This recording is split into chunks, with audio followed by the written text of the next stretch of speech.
Hey everybody, Daniel Fusco here, and welcome to today's 2-minute message. So one of my friends, John and Linda are integral parts of the Crossroads family, Crossroads Community Church, where I get the pleasure of being a pastor here in Vancouver, Washington. And John was saying in one of the comments how before he had put his faith and trust in Jesus, he had felt that he had ruined his life, that he literally destroyed his life. And I believe that there's some of us right now, you're hearing this and you feel the exact same way. So what can I say in that situation? Here's the thing, right now, you're in the middle of the story.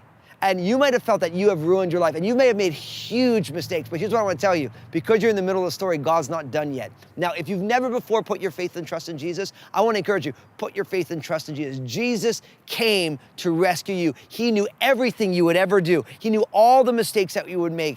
And at the cross, he took all of God's punishment for those mistakes, those sins. He took it on himself.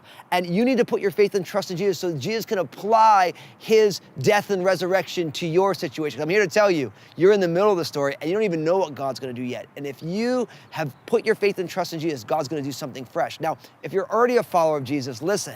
God still wants to do something fresh in your life because you've trusted in him. Sure, there might be consequences for mistakes that you've made in the past. When we trust you, it doesn't eliminate those consequences in the natural, but God is not done writing the story and you want to walk out the hope that is in Christ. Hope that you know that God's not done yet, that God's going to take this thing and he's going to work together for good for you because you love God and you're the called according to his purpose. What I want to remind you is that all the chapters of your life have not yet been written. Trust him. Stand on the finished work of Jesus and see what God's going to do. That's what I want you to do. First, I want you to share this video. We don't just want to hear messages. We want to simply respond to Jesus. And you sharing it is one of the ways you can do that. Because we all have people who are wondering, did I completely destroy my life? Is my future completely wrecked because of what I've done? And I want you to, in the comment section, I want you to share some of your stories, some of the wreckages and the redemptions of your life. I got my own. We all have them. We all feel them. But when we hear those testimonies of what God has done in other people's lives,